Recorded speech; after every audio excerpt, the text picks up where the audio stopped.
I haven't seen you. We met like 20 years ago because I'm Kyle and Martin Happer. Oh, I remember, yeah. It's been a while. My name is Ryan D'Souza. I'm here to represent music people.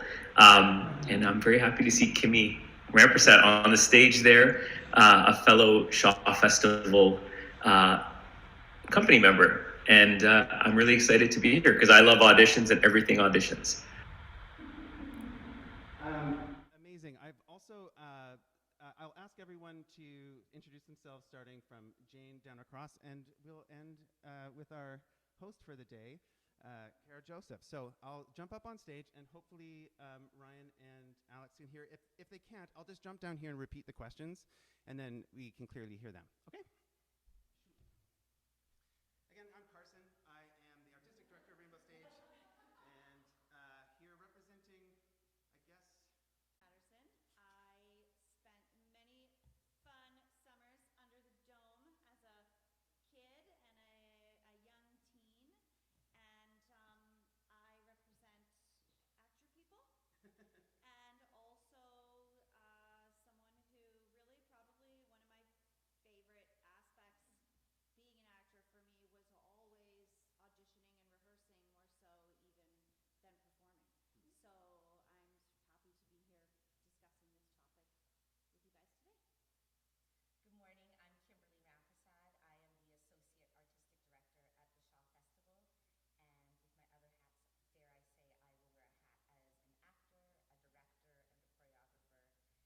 And I love holding auditions and trying to create a loving space for people to audition in.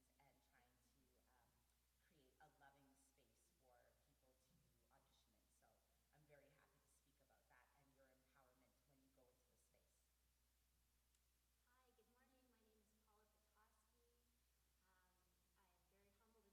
very humbled and very excited to be among these wonderful minds and hearts and to be learning and sharing with you today.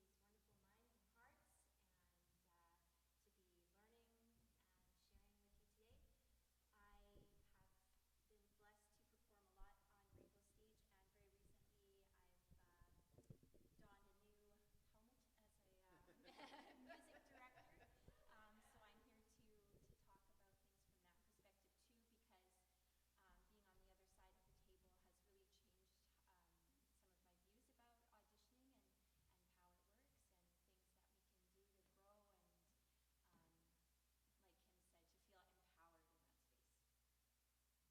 like Kim said, to feel empowered in that space. Hi everyone, my name's Jacqueline Harding and I'm the Associate Artistic Director at Rainbow Stage.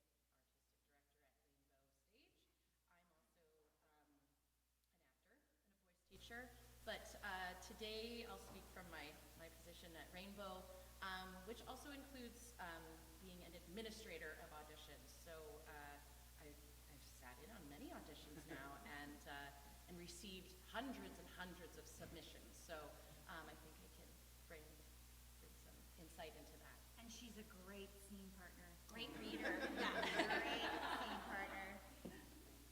For our friends at home, let's use our theater voices up here because I think our live stream has to go through these mics. So I know we can play to this room, but let's project.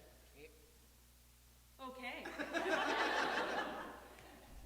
Hi everyone, my name is Kara Joseph. I am a theater artist in Winnipeg, and I am here as your moderator for today. So I have all the questions that you have, as well as probably even more.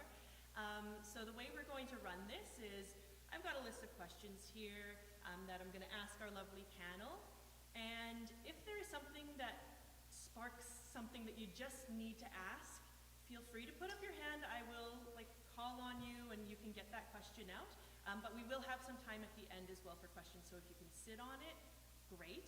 If you really need to ask that question because it relates to something that you don't want to forget about, we can make it work in this space. So thank you. Welcome, panelists. Thank you for having me. Thank you for being here. I'm so excited to be able to talk auditions. Some people love them, some people hate them, but we're going to talk about them. So I guess I'll just jump right in with the first question. And my first question is, what should be on my resume? Especially if I'm just an artist starting out and I don't have a ton of experience, how do I make it look good? How do I show off my skills? What do you put on your resume as an actor, and what do you want to see on a resume as a director? start that off? Oh, sure. I have a very short answer, and that's to be honest. If the question is about what to put on your resume if you don't have a lot of stuff to put on your resume, we notice very quickly if it's not true or if you are, because it's a very small community, right? So, and a quick Google of what you've done, if there are things on there that you're trying to pad it and pretend like you have more experience than you do, it's not worth it. Just write, know what's amazing is someone who has 2 little credits or 1, they did a fringe show and then they kill the audition. It's not like we go, well, they were amazing, but too bad they only have 1 credit.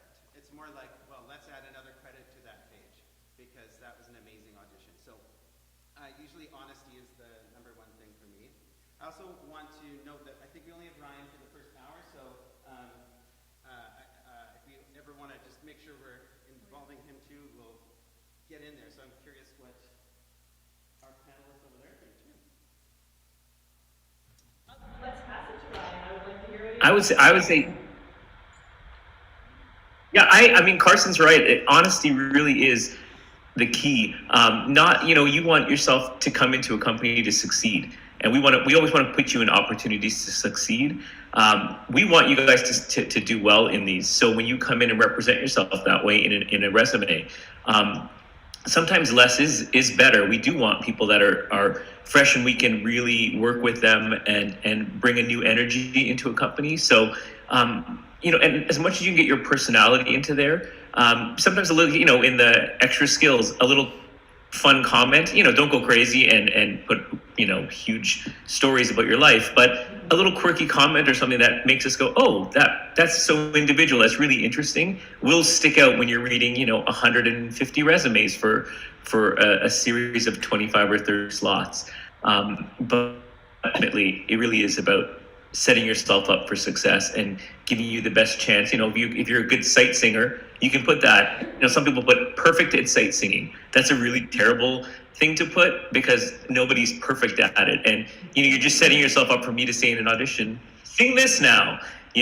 So if you're really good at it, put you're really good at it, and that's great. That will get us to the point where we go, oh, that's someone who's really comfortable singing. I'm going to put them in this really tricky quartet that I need. You don't want to come into that quartet and not be a great sight singer, and your first experience at this company is you floundering because it's really not your strong suit, but you wanted to get that show. So yeah, honesty is the best. Can I add something? I've helped out with the last couple of years of Rainbow Stage's the acting intensives, and I've always done the sort of business side of things, and we spent a lot of time on people's resume, and I think sometimes the trappings, especially if you're sort of in the earlier days of your career, you feel like a more full page makes you look more successful or makes you look more ready for the job. And by the end of the week, working with the actors, I swear to you, I would get people to care 40 to 50% off of the resume. When a page is too busy and it comes in front of you and it has, say, 5 or 6 credits from the same theater company, I think it's wonderful to show that you've been asked back to work for these same companies. I always think that's a really admirable quality in an actor, to be asked back somewhere after summer. But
going back and referencing, especially in callbacks, referencing applause resumes, it's super helpful.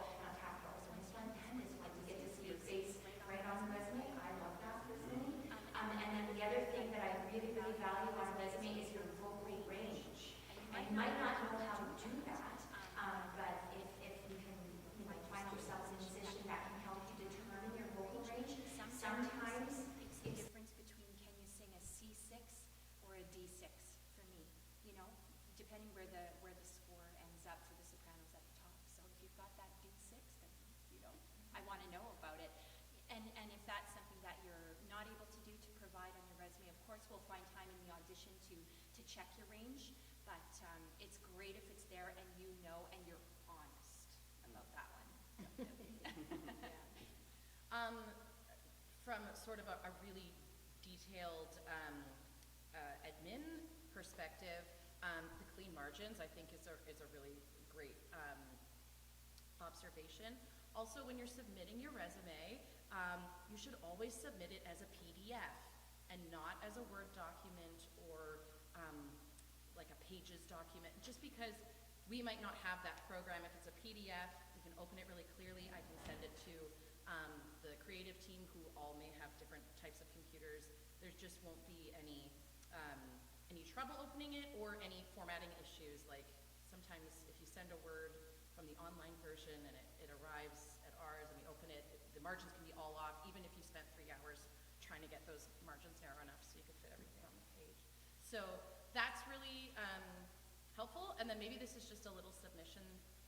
Maybe we'll get into submitting, but also a little nitpicky thing is just to make sure you really read the instructions in the submission. And so if it says what to put in the subject line of your email when you're submitting, really do that, because our email inboxes are really full and they get sorted by those subject lines. So that's really important so they don't get lost in another kind of folder. These are just things I kind of think of from that perspective. Awesome, great. Alex, do you have anything to add to that?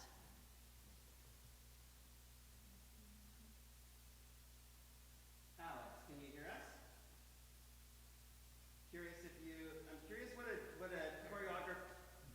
I'm curious, Alex, what a choreographer looks for on a resume. Because I know choreographers often sit in the singing audition as well. So, what are you looking for?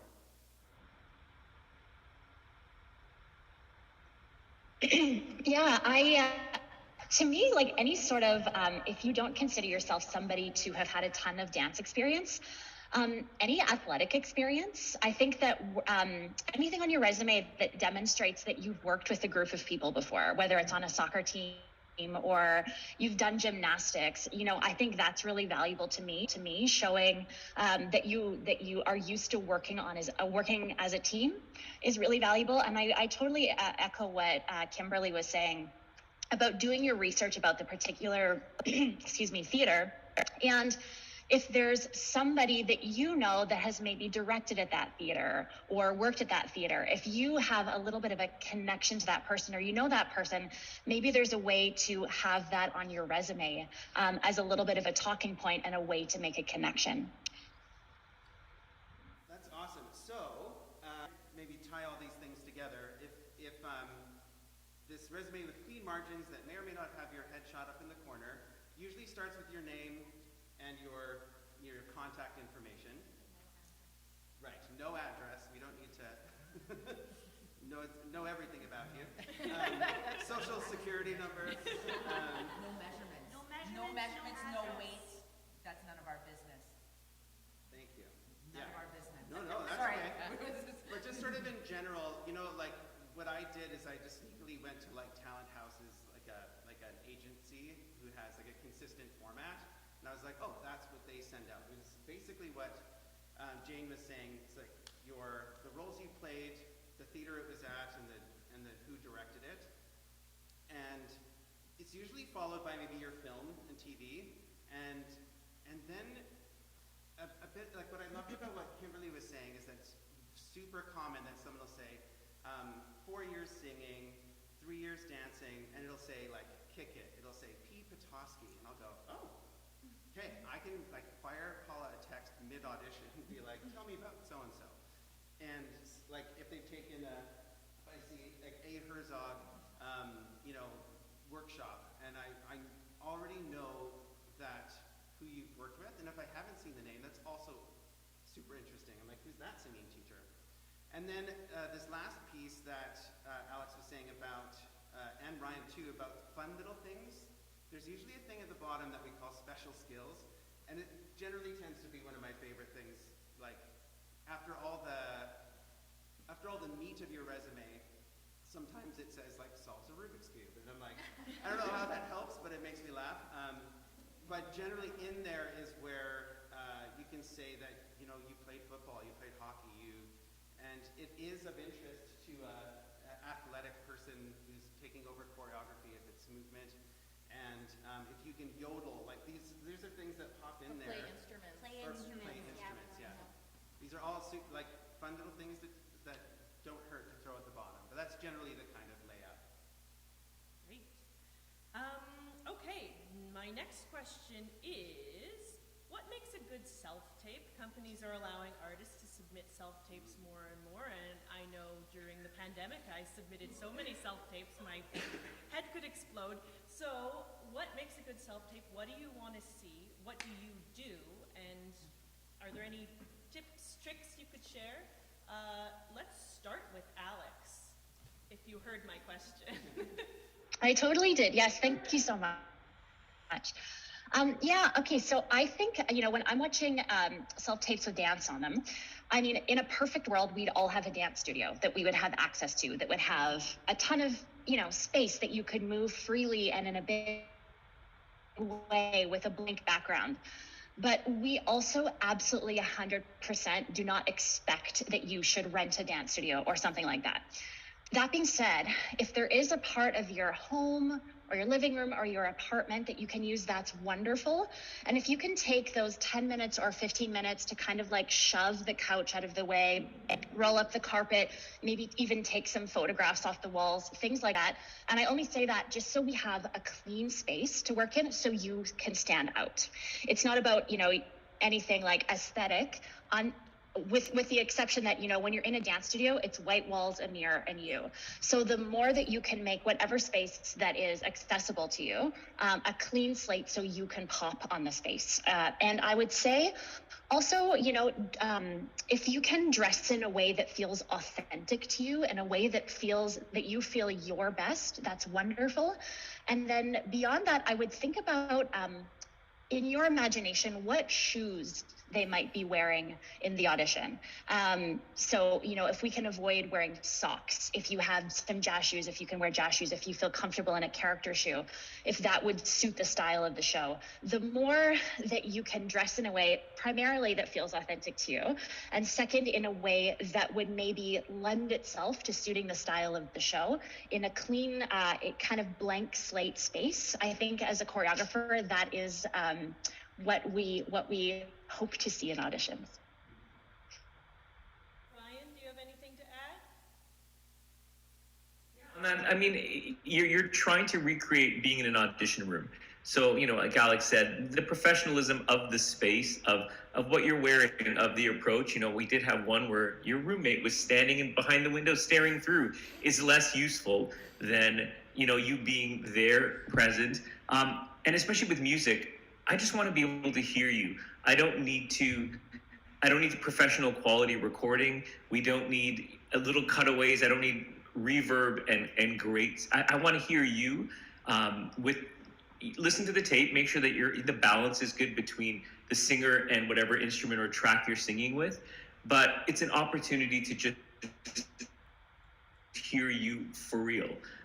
So, you know, for me, it's not too much production value. Just a nice clear mic, a nice clear sound, and then in your introduction, again, if I can get a little bit of your personality in your introduction, so I feel like I get to know you a little bit, 15, 20 seconds, whatever it is, to say, hi, I'm here auditioning for this part. I'm going to sing this song. That's enough for us to at least to get to hear you, as opposed to, hi, you start singing, you go to the whatever the scenes are, and it disappears, and I still have no idea what you're like, or, you know, how you are in a room. So yeah, don't get swayed by too much. You don't have to spend a fortune going to a studio and have this really slick audition video just in your house. But as long as you've listened to it and made sure you're well represented, I think that's all we're looking for. And we know it's not the ideal way. Like, I think on our side, we know that Zoom is not the way to do an audition, that a self-tape is not the way you'd want to represent yourself. You'd want to be in the room. So whatever you can do, we're there for you, and we want to hear you. Dane, do you have anything to add? I do. I'm an old dog, and I sort of have retired from the business.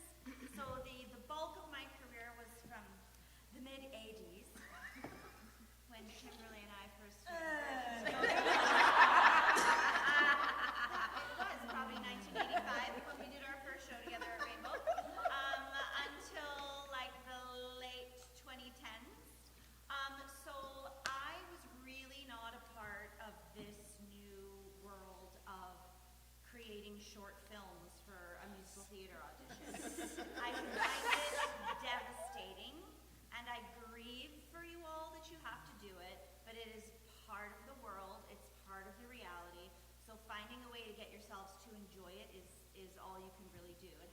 It just is what it is. I do still do quite a bit of coaching, and I still have people that I'm still coaching in New York who I do over Zoom, and get sent a lot of tapes to help people with. The one thing I can say is, just like a clean resume with a clean margin, every single thing in the frame of your audition is a distraction. So for your birthday or for Christmas, say, hey family and friends, I'm actually saving up to buy myself, you know how photographers can have like the bounce walls that are sometimes you can fold up and pop open, so they're crisp and flat.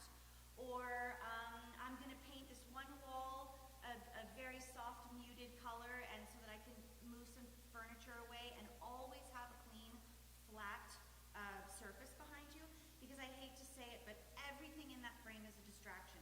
The one other thing I feel like I'm always telling people, sometimes you have to bring a friend in to work with you, because if you start analyzing your performance, which is meant to be live, which is meant to be in real space, and all of a sudden you're doing 15, 17 takes, 20 takes, by take 20 you might not even sound like you're speaking English anymore. I swear to God.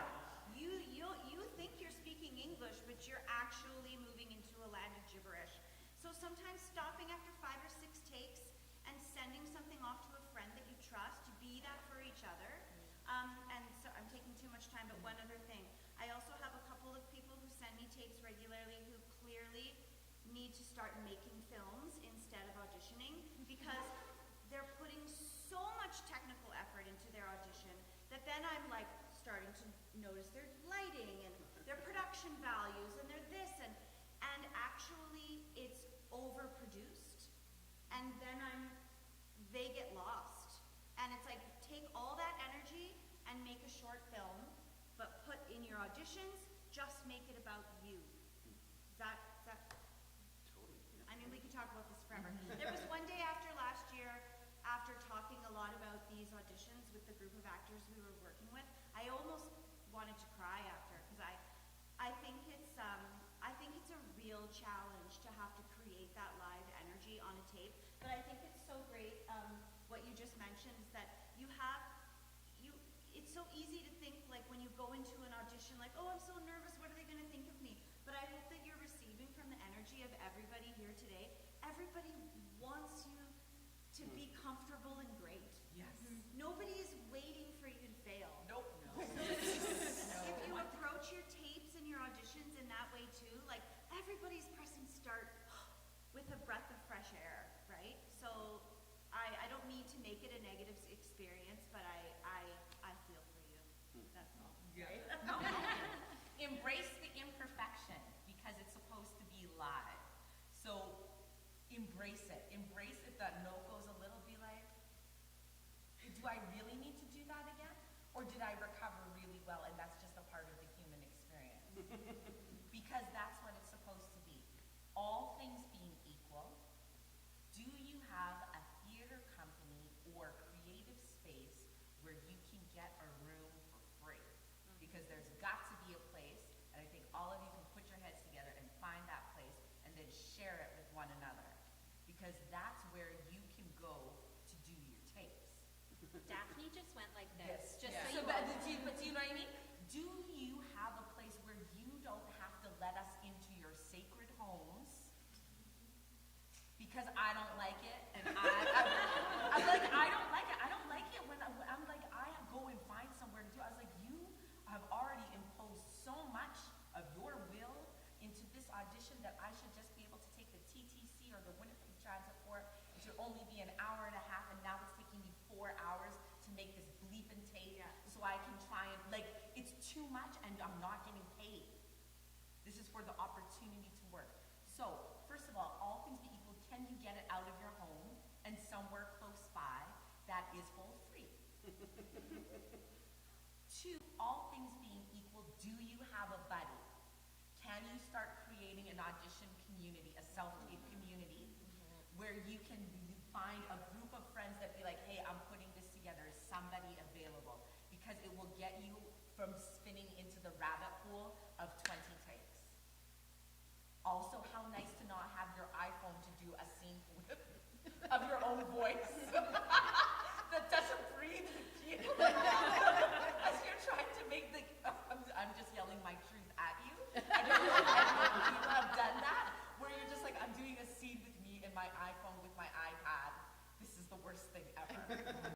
So is there somebody that you can do that with? What else did I want to say? And then you do need to make peace with the discomfort.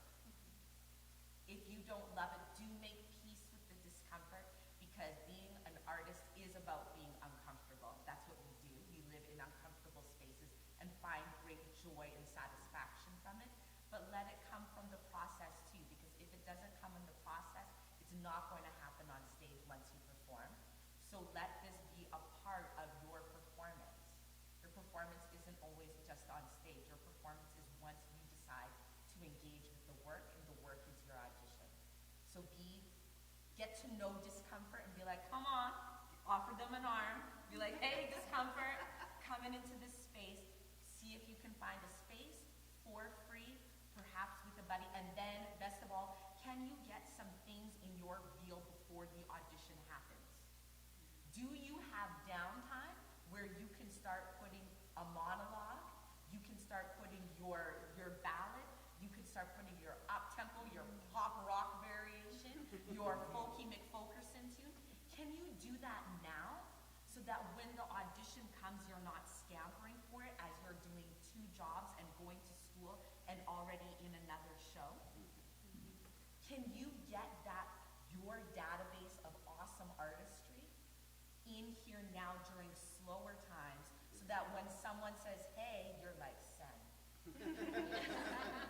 Because then you can put it together. Sure, you might have to do a scene in particular or a song in particular, but the more things that you have at the ready, the more ready you are, the more you are showing that you believe in yourself, and that's the signal that you need. I believe in myself, so I'm doing this now.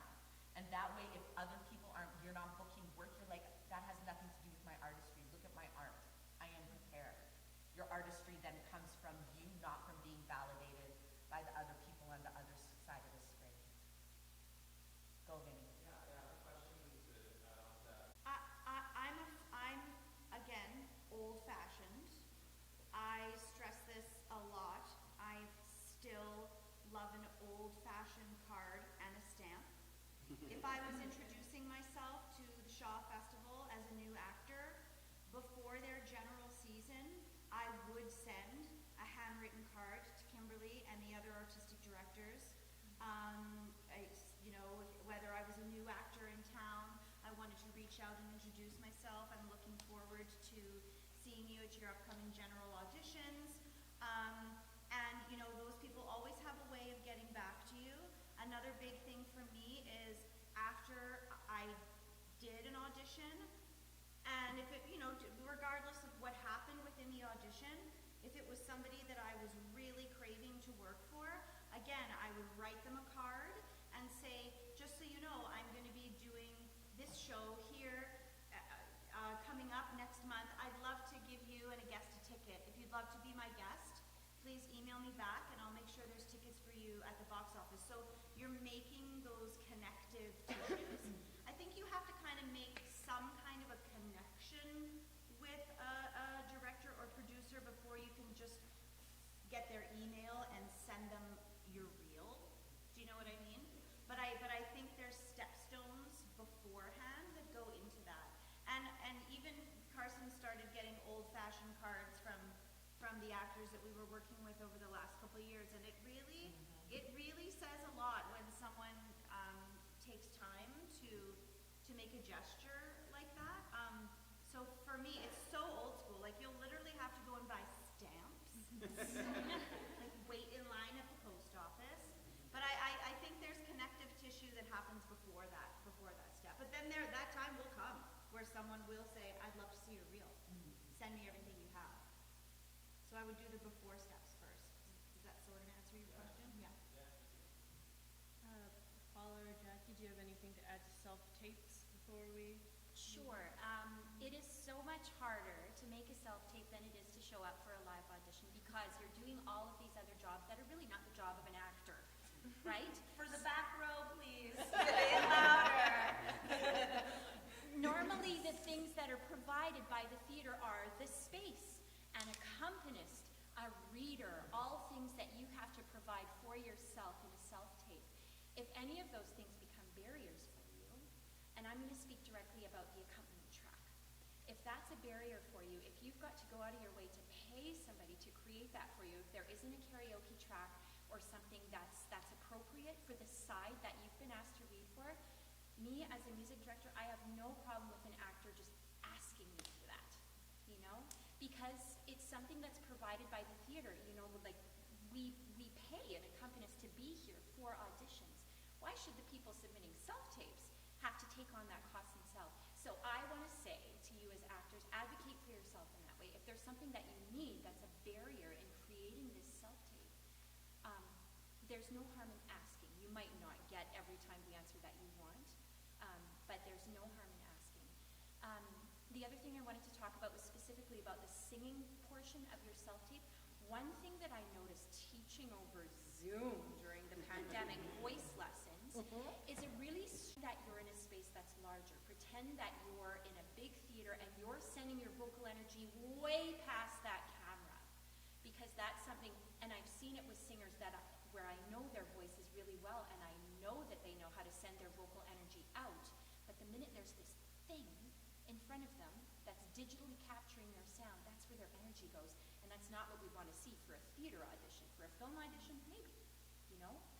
So learning how to almost like visualize a large space like this, even if you are in your living room. It's a really profound thing that I've noticed with singers. I teach voice lessons in my home. I started teaching them in our small basement bedroom. I moved upstairs to our nice living room, dining room combo that has a lofted ceiling like this. Instantly, people sang differently. I didn't have to say or do anything. Instantly, right? Yeah. It's like your voice changes depending on the space that you're in. So if you are not in the ideal space, which is often the case making a self-tape, imagine that you are. Try to send your energy out if you can. And I know that's a tall order, but it's something to think about. Question? So related. Very technical, but when you're filming a self-tape, it might be a preference thing, but do you think that, like, to a scene partner, to camera, scene partner, beyond camera? The eyeline? Yeah. Yeah, I think honestly, people will follow where their eyeline is. So I think looking past the camera is valuable, because then your energy will follow. Sorry, one thing I have to say on that, because this comes up a lot for me with people.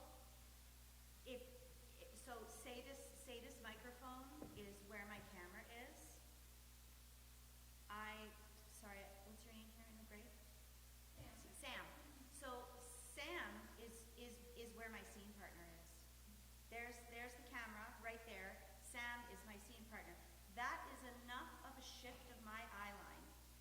Whereas if I make you here's my camera, I'm seeing nothing but this.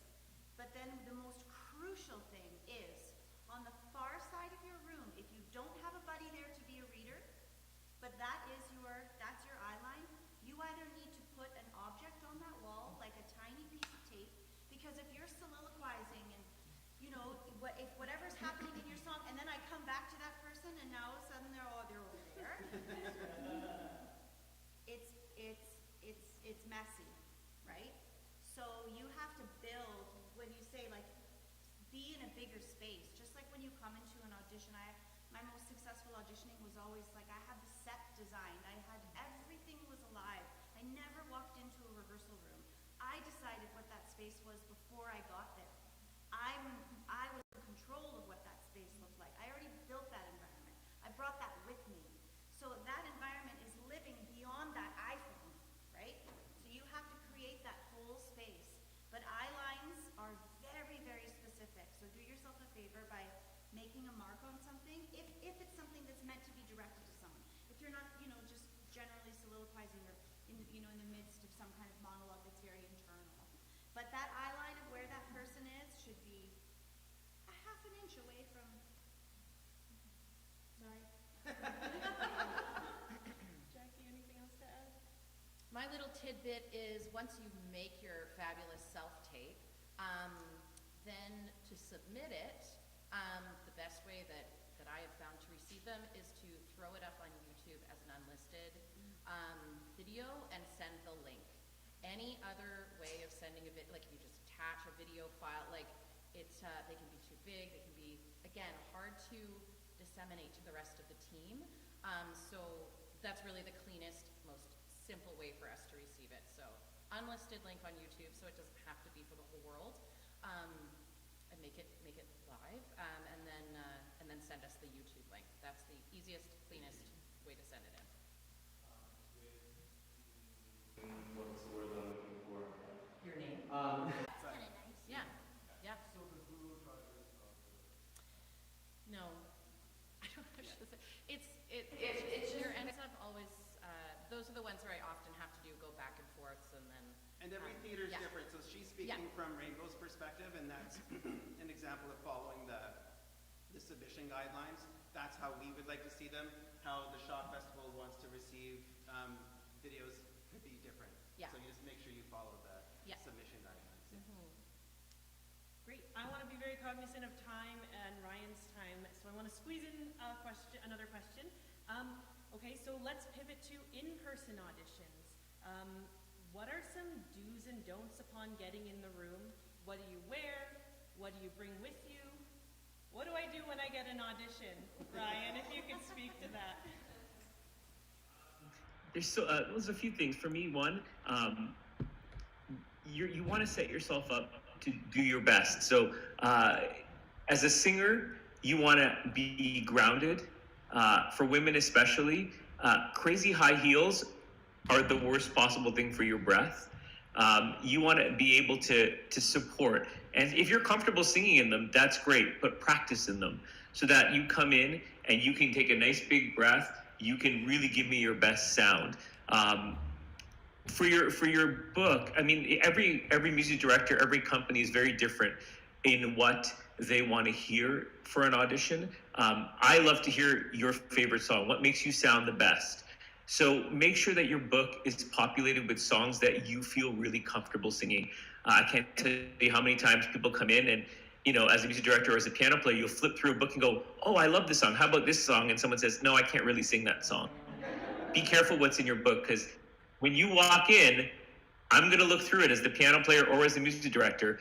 And if something really suits what we're looking for and I ask you to sing it and you can't, it's really hard. So have those 1 or 2 or 3 songs in your book that you say, no matter what, I can knock this out of the park.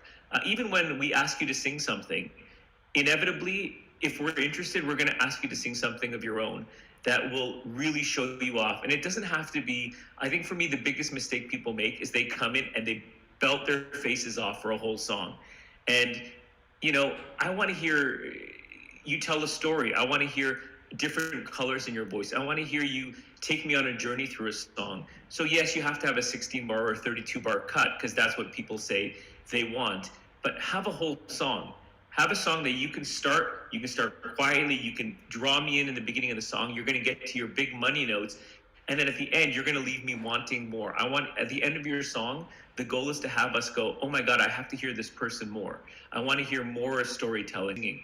So what song does that the best for you? And the last one for me is actually not necessarily a musical thing, but when someone asks you a question in an audition, you have the time to think about an answer. And we all do this when we're nervous. Someone asks you something and you say the first thing that comes to your mind, and you go back out of the room and you go, oh man, I shouldn't have said that. We're totally fine. If we ask you a question, take 5 or 10 seconds and take a breath and go, what do I really want to say here? And then you come out with this great answer. And to us, I mean, I'd rather ask you one question and get a great answer than everybody answers really quickly and you get 3 questions in, but none of those represent how you feel or how you want to represent yourself. So come in, you know, for your song, for a question, whatever it is, take a breath. They always give you a moment. As a piano player, my job is, as an audition pianist, to not start till you're ready. So you get out there, you're ready, you get a song on there. One last thing for me is what happens in the 2 or 3 seconds before that song starts as your character, right? So oftentimes you launch into a song and about 2 lines in, you've hit your grounding, you're like, oh, there, I'm in the song now. As someone who's auditioning, what happens to your character, whatever song you're singing, in that 10, 15, 20 seconds before the song starts, so that as the intro song is happening, you're already dropping into that character. By the time you start singing, you're already telling me a story. You're already in that world. It's so engaging when from the first thing I hear from your mouth, I'm encapsulated by what the story is that you're telling me. So yeah, lots of little things, but all of them make a big difference. And you know, it allows us to just be with you on the journey the whole way. Alex, do you have anything to add?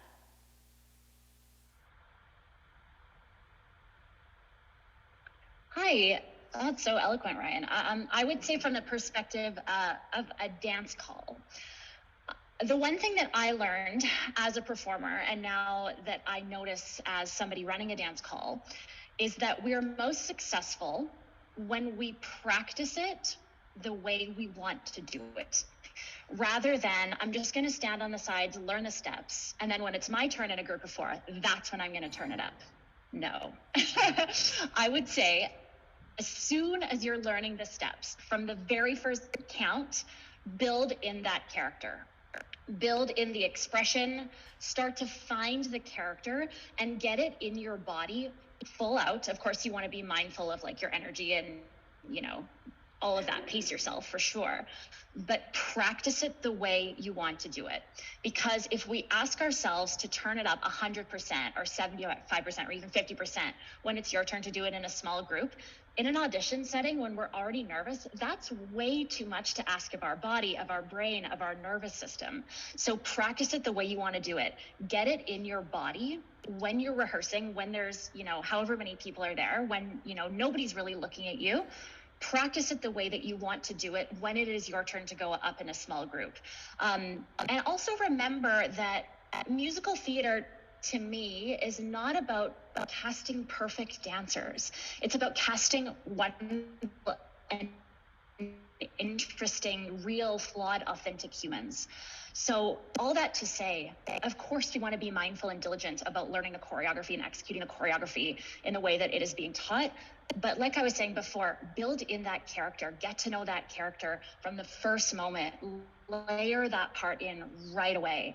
And then in the moment when it's your turn to do it in your group of 4 or your group of 6 or whatever it is, you're going to feel like you've already lived in that character for the last half an hour, 45 minutes, however long the audition's been going on for.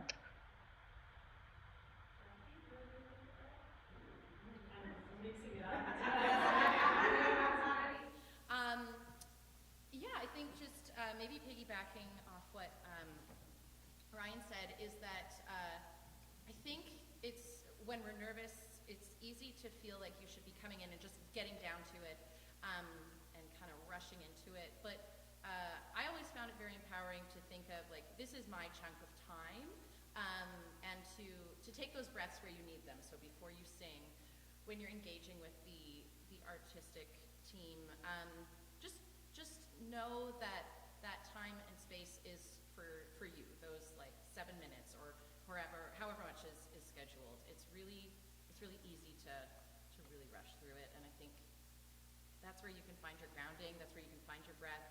It'll only help you later. So. Paula. Preparing for an in-person audition,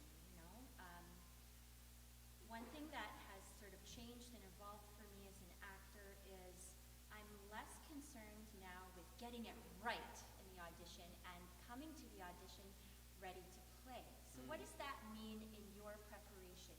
What does it mean, what does discipline mean when you're getting ready for an audition? For me, the idea of discipline has changed.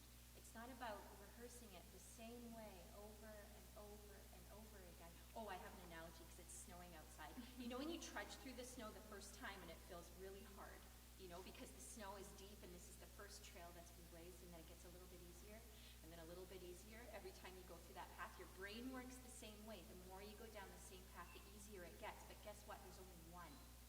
So if somebody in your audition asks you to go down a different path, it's going to feel really hard, right? So making sure that we are trying out a lot of different paths when it comes to our intentions, our approach. And sometimes I find it really valuable in my own preparation to try, how does it feel? Just try it on. Be in your preparation, try staying flexible, try staying open, so that when you do arrive to an in-person audition and there will be redirects, you're still open to those and you haven't only gone down this one path a gazillion times, so that you remain flexible. Gosh, what was the other thing? Yeah, the first thing to go when you're feeling nervous is your breathing, right? So that's one thing that's hugely challenging. So finding for yourself maybe a little relaxation or a grounding ritual I find really, really helpful. When I get nervous backstage, I do this thing with my hands where I rub them together like this because it helps me just physicalize some of that nervous energy, and then I go like this to remind myself, okay, this performance is going to come from my heart. It's my silly little ritual that I have when I'm feeling nervous, and it helps to ground my body and my breathing a little bit more. So that's another thing Kim was saying. Are there things that you can do in advance so it's not just this panic thing on the day that you have to audition? Can you come up with a relaxing ritual for yourself that you can do while you're waiting, while you're on deck, to help ground yourself, to help ground your breathing, so that when you come into the room, you're not feeling up here to the point where you can't connect with this character? Kim? Woo, yes. So surprised. When I'm an actor, I like to bring earbuds into the lounge, and I don't listen to anything, but it stops from the endless chatter and for me having to do small talk. Yeah. Because I'm on task. I've just gotten ready for this audition. I'm here to give the goods and to shine my light, to bring the special thing that only I can do. Hopefully I figured it out.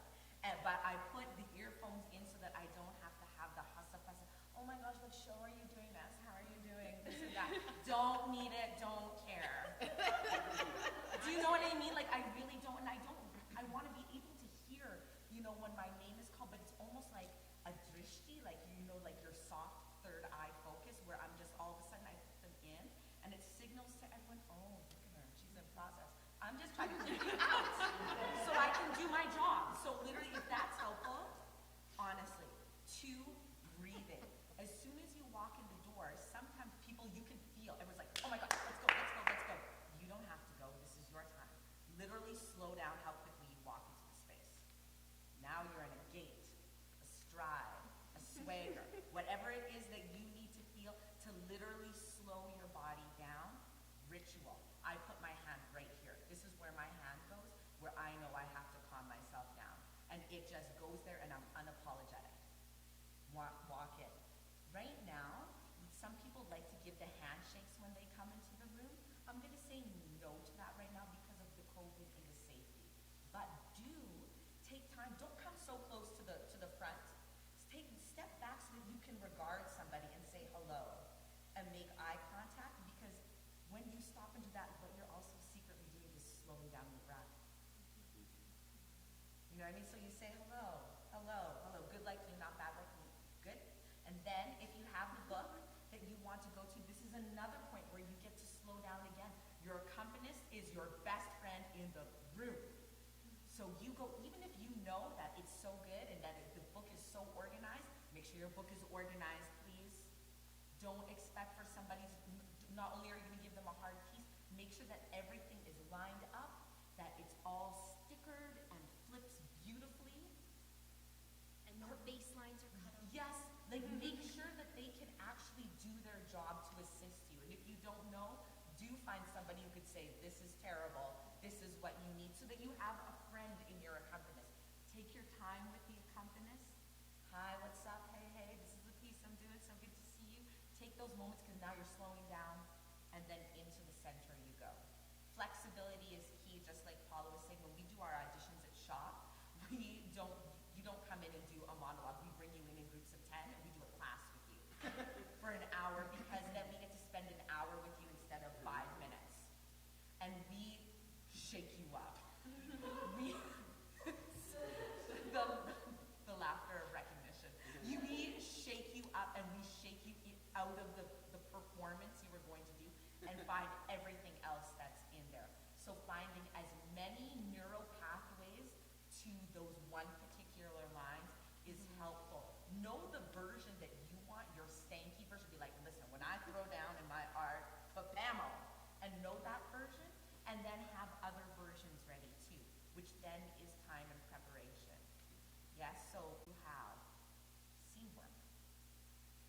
And you book that time for yourself. No one's going to do it for you. And you're not going to be as sharp as you want to be in the audition if this is not something that you are practicing and owning. It's too late. If you have not done the work and the audition notice comes and it's 2 weeks from now, it's too late. It's too late because there's somebody who's doing the work all the time. And you just may not see them and be in the room with them. That's just straight goods. So do the work all the time. Put it into your schedule where it fits, but do put it in your schedule. How am I working on this? What am I doing? Because you will be sharp. And then just to remember, there is a version of these songs, this scene work, that only you can bring. That is the thing that the people are looking for, and they don't know until they see it. We don't know what it is because we haven't seen you do that thing that we didn't know that was necessary for this play to actually work, for this musical to actually work. But if you haven't cracked the monologue or the scene, you haven't cracked the song, which means spending the time with it, if you haven't cracked it to find, this is my version, I didn't even know this was in me, and this is what I am bringing, then you're not ready. You've got to know what that your special stank is. Stank is a technical term. What is your special artistic stank that you have cracked, that you have worked on a piece? You know when a piece is cracked, right? Like when all of a sudden you're working and then all of a sudden you're like, I didn't even know that was in there. Until you work that piece that hard, it's not ready for the audition yet. So work it, crack it, and then illuminate it with your personal brand of stank that we didn't know we needed until you showed up in the room. And that way it's never a competition. It's just about you showing up as the best version of yourself that you have already verified because you've worked it. So it's doable. Go on. We're cut from the same cloth. I do think that there's such a thing as over practicing, but I don't think there's such a thing as being overly prepared. I think they're two very different things. I think practicing something in the same way in a repetitive motion addresses what Paula is saying. But I'm the same way. In my earlier days, we had friends. We would get together every 2 weeks and read plays together. I had my singing teacher and my vocal coach. I'm sure this exists here where you have a sort of a small community of audition pianists. So in New York, we had the same thing. There were like 3 or 4 pianists who did all the auditions. Well, guess what? You can call them and say, hey, can I do an hour session with you? I'd just love to sing through my book. And so I would often do coachings with those pianists. So there was really go-to songs that I hadn't already done 3 or 4 times with the pianist who sort of did all the auditions in town. For me, I always felt the most successful to be, it was helpful for me.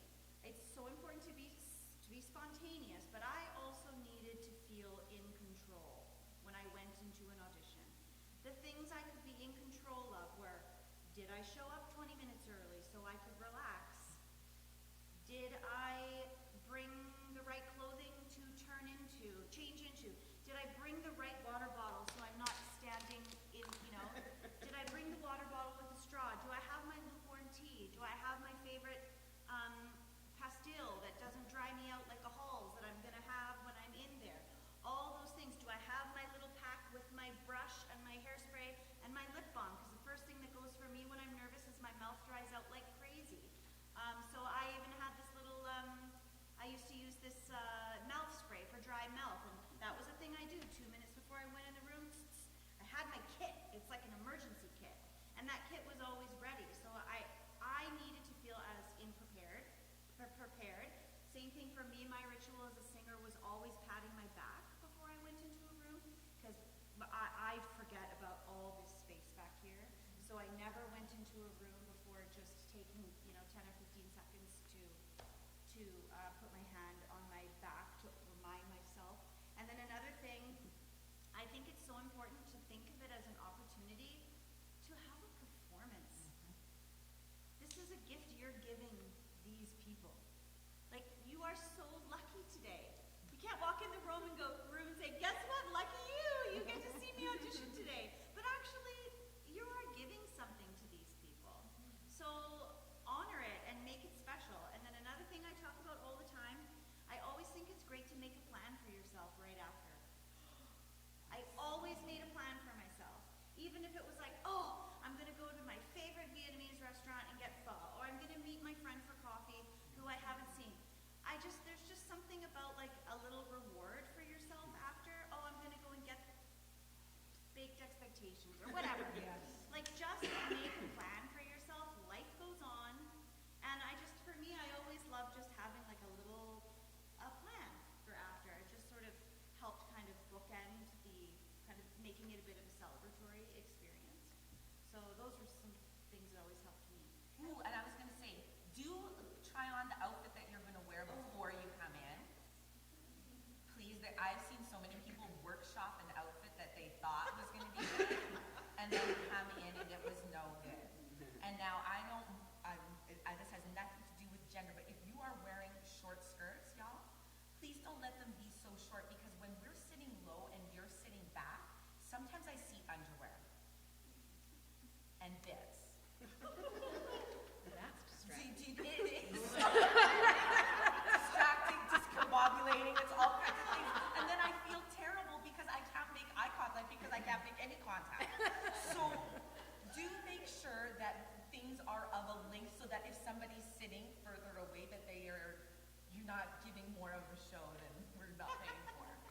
You know what I mean? And also for dancing too, that parts and bodies aren't popping out. Like, do something. Don't just like shimmy and be like, oh, I look cute. Like, do some steps, stretch your arms, see where things sit. Because a lot of the time I see people being like fighting with their outfits when they're trying to fight for a job. Carson. How are we doing for time? We are doing okay Doing for okay? time. I mean, I have a ton to say. I mean, like the little piggybacks that I'd say is about costumes. Alex said something earlier about something that works for you and serves the show. So if you come in dressed as Dorothy, like you went to a store and you got ruby slippers, that's too much. It makes me uncomfortable if you come in dressed as the character. But every single person who auditioned for Dorothy had some blue gingham somewhere. It was very cute, like to be in overalls, but it had like this, something like that would go. I'd be like, oh, I see it. I see what, like, you know what I mean? And then the other thing I wanted to, it's so funny that you said about the earbuds. I personally, just reflecting on auditions as an actor, which would be into my third thing here, was that I would say the performance I give in the room tends to be my hellos, and because I'm trying to get myself into the realm of the character. So if I'm auditioning for Shrek and I know what my song and my scene are, that's what I'm preparing outside the room. And the character to go, hi, nice to meet you. Yeah, hi, good. Can I get back to who I want to be today? And then, so that it's not like you come in as yourself and then all of a sudden you have to like, oh, drop into character. I'm just reflecting that that's generally how I entered the room, is that I would only break character to say hello. And then thirdly, when I was really young and started and these panels were happening, my memory is that directors that would give these panels weren't actors. I don't know how they found themselves in leadership roles, but I'm just so grateful for the passion that I'm seeing from everyone on this panel, because they've all been in the room. A lot of directors when I was younger, just directors, and they were writers, and then they were. It was like when you come in, don't suck, or you walk in like this and shake your hand like this, and none of that helped. I'm just seeing the passion on this panel because you're all, oh my god. I've been nervous and I failed and I had the worst audition, and now you're on the other side of the table and they really want you to succeed. I know it feels like it's overwhelming probably, but anyway, thank you everybody it's so cool. Like, it's a new generation of people that also show a path that like you're in this seat now, and next thing you know you'll be up here and we'll all be learning from you. Yeah, just to throw into that, I think that this passion comes from, that place of we've been there, but also as we walk into an audition space, accept the warmth that they're giving too, because they're giving, we've been there, we want this to be a pleasant experience. You've said everyone is so nice. And so one thing that, I did a lot was I would go like, oh, hello, and then still be really nervous instead of accepting the warmth that was being given by the creative team. And accepting that warmth and letting it sort of ground you really made a difference in just the way I performed, because I thought, oh, they actually want me to succeed. Oh, it's genuine. It is genuine. Sure. No one wants to see you do badly. I'm just going to add, to be fair, that's like, because Rainbow Stage is an access point, like we have a lot of young actors beginning their careers, we make a point of being warm. I would say that you're not going to get that from every theater, because every theater is in a different place and they have different stakes. My experience when auditioning for the Mirvishes in Toronto, so it's a commercial theater, I'm auditioning for Rock of Ages, it's going to run for a year. I get 16 bars, and the person outside the room says, do not shake hands, walk to the center, nod at the pianist, sing your song, get out, right? And I was like, okay, cool. How do I take all these rules that I just learned from, not rules, but like positive things, and make that audition, my 30 seconds in there, awesome. The person before me who walked in, the door opened, she walked straight to the table and put her hand out, and I went, oh God. And I could hear it all falling apart in the room. She came out like discombobulated, and I was like, just focus. I walked in, I went to my spot. They were talking about what just happened. They said also start before they're even done talking. Like, that's how quickly they were getting through it all. And I sang my notes, walked out, callback, and then the warm stuff happened. Because in Toronto, they're seeing like thousands of people. And so it comes, so you do have to get sometimes through the like American Idol style audition. And you just gotta focus, get your shit done and move on. I hope we can squeeze this. Thing, and Kimmy touched on it, and that's your audition pianist. And as someone who's played, I would think probably 3,000 or 4,000 auditions now over my career, your audition pianist is your best friend in that room, and you want to set them up for success, because if you don't, it only reflects on you, right? If so you come in and you bring a crazy Sondheim song that you love singing, that 3% of the pianists out there can play, I don't feel bad as an accompanist when I muck it up, because I don't have a chance to do it. There's no way I'm going to succeed at sight reading Adam Gettle. It's just not going to go well. I've played Adam Gettle, so if you call the piano, if you really want to sing Adam Gettle, call ahead, ask who that audition pianist is, and if they can't do it, bring your own. If that's really what you want to do, if you really want to sing that song, because that's your best song, bring a friend, bring a piano player that you've practiced with. But the other thing is that you really, the two things are, your music has to be right. Like those shiny papers that are really helpful to some people are terrible in a room that has giant windows. Like they literally reflect light and I can't see what's on the page. So is there a better way? Like a double-sided piece of paper that's been nicely folded on the bottom to me is way better than fighting plastic sheets in a weirdly lit room. And then practice counting in your song. What tempo do you want your song? And this is like the biggest mistake I think people make is they come in, they're nervous, and they tell me the tempo they want their song, and I'll say, "Are you sure you wanted that tempo?" And they say, "Oh yes, that's exactly what I want." And they start it, and 8 bars in, they cannot keep up. It's just too fast.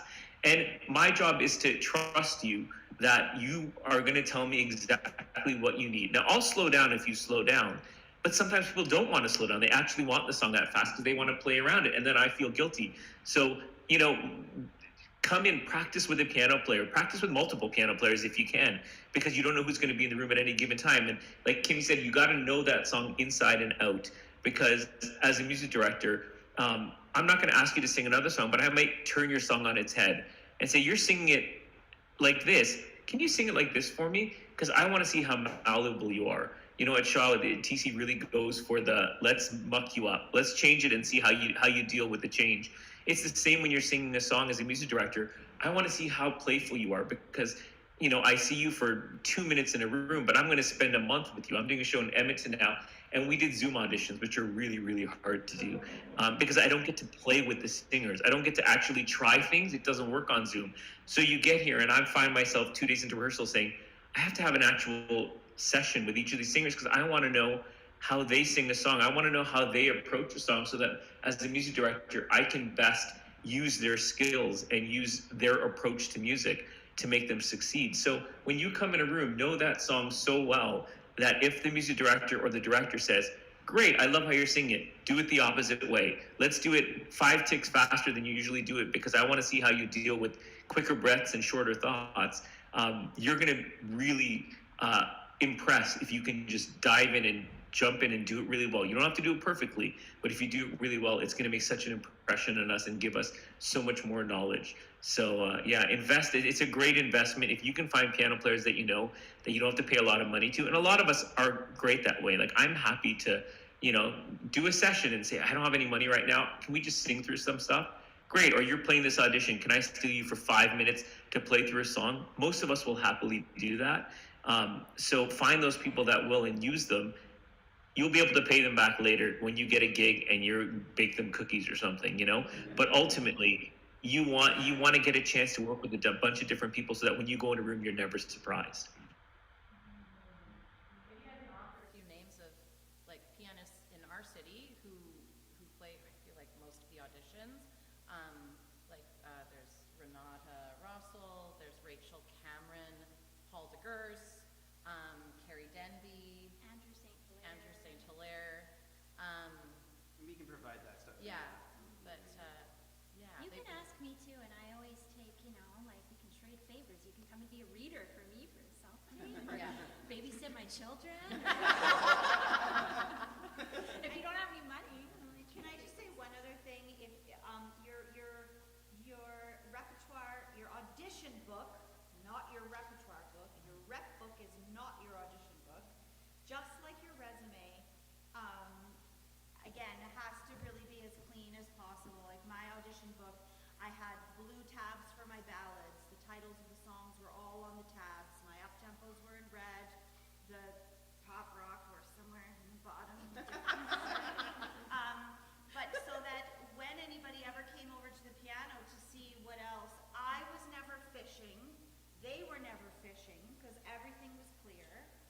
That is your business card as well, that book. So it has to be polished and clean. And I never had a song where I would come in with the pianist and go, "Okay, and then when you get to that asterisk, flip back 3 pages to here, and then da-da-da." If you're not a musician, you can hire someone like Paula, who will do appropriate cutting and pasting, covering over the bottom stanza, bars with paper, making a clean photocopy.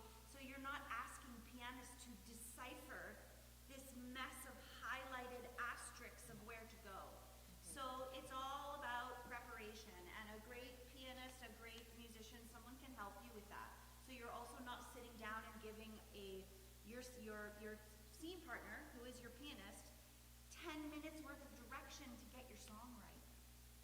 So I feel like I might want to give some context. So at home I have a very big book of songs that I can sing. And then I have an audition book of songs that I believe are appropriate and offer different colors of my ability that I will bring into the room. And at the front of that is what I'm doing for the audition. So I open it up and I'm doing Into the Woods auditions, and here's my prep. And if they say, can we hear something different, they just have to turn the page. And we have 3 or 4 different songs in that book. And to Ryan's point, if they're in a plastic sleeve and the sun just changes like it just did in this room, all of a sudden your pianist is trying to see it, right? And they can't read it. So you just want it on a clean sheet of paper back to back. And for those of you who might not know, like when we're asked for 16 bars, you don't want you can have a whole song in your book, but if you have like a verse, chorus, finish that you can turn to, that's when those cuts start to happen. And you can literally like photocopy a bunch, cut out the bars, tape them on, and then re-photocopy it so it's clean. And that's sort of the idea that I don't sing all of Joanna from Sweeney Todd. I sing like this, that. And that's all I need, you know? When cutting up a score like that, definitely have a musician help you, as been said, and make sure that you have a recorded version of what that cut is. Because so often, I've run into this trap before too, where I'm rehearsing something at home unaccompanied. I'm doing it a cappella, and I actually underestimate the amount of time that this interlude is going to take in the room, and I haven't figured out how to crack that moment. How am I filling that space? What's happening during that space? Or you might just straight up not know what that music sounds like, the way you've cut and pasted in your book. So make sure that you've got, a recording to work with of your version of the song. Don't just practice it unaccompanied, assuming that you know how this baton is going to be passed back and forth between you and the pianist that's in the room that day. We're on the topic of music, and I want to know if we have time to get Ryan for one more question, or if we should... Oh yeah? Oh, perfect. Because we're talking music, and so my question is, how do you feel about people choosing well-known songs or monologues for auditions? How do you find the right fit for your voice without possibly choosing something that your creative team has heard multiple times either that day or in their lifetime? It's funny because, do I want to hear, there's this, with music theater schools being, with the access to finding new songs, I think YouTube and stuff is changing. People bring out these super obscure songs, which is sometimes great, but you know what? Some songs are obscure for a reason. And you finding this song that nobody's heard, but it doesn't do anything for anybody, doesn't help you in an audition room. Sometimes it's great to hear a really great version of If I Were a Bell, because it's a great song for a reason. You can tell a story. You can tell a story many different ways with that song and how you approach it. If you give me a great version of a well-known song, even if 10 other people have sung it, that's okay for me. If you find a song that people don't know, that's also a great song. It's great, but I think ultimately you have to find a song that you connect with, that you feel shows off what you do best. And if you're comfortable with it and you sound great doing it and you exude that confidence with a song, I'm going to believe you. I'm going to go on that journey with you.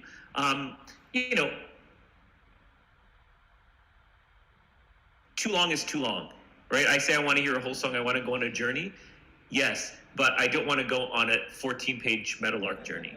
I don't want to hear such a long song that there's no way you could fill that without sets and backstory and all of these things, right? If you can give me 2 verses and 2 choruses and take me on this beautiful experience with you where you've told me where you're starting, how you're going to finish it, and what the aspirations are at the end, that's great. And that's on you finding the song that, one, speaks to you as a performer and maybe speaks to the show that you're auditioning for, and how you can take that song and maybe cleverly put it together. It is finding those songs, I think, that just connect with you, that you've heard someone else and you go into an audition And Kimmy's got a great point about, like, putting the headphones in, because there's nothing worse than being in the audition room and hearing your song like one or two people before you. But ultimately, that's okay, because I'm okay. I don't know. Maybe I'm weird, but I'm okay with that. I'm okay hearing a song twice in a row, because really, I'm not thinking about that song. I'm thinking about you and how you're performing it. And it gives you an opportunity to do something. You can have two great people back to back sing the same song, and I have a totally different experience from the table if both of those people come in and make it their own. So be judicious. I mean, you really think about, if you were casting a show and you were sitting behind the table, what do you want to hear? Do I want to hear a song? If I'm auditioning for the Shaw Festival, do I really want to hear a pop rock song with a bunch of cussing?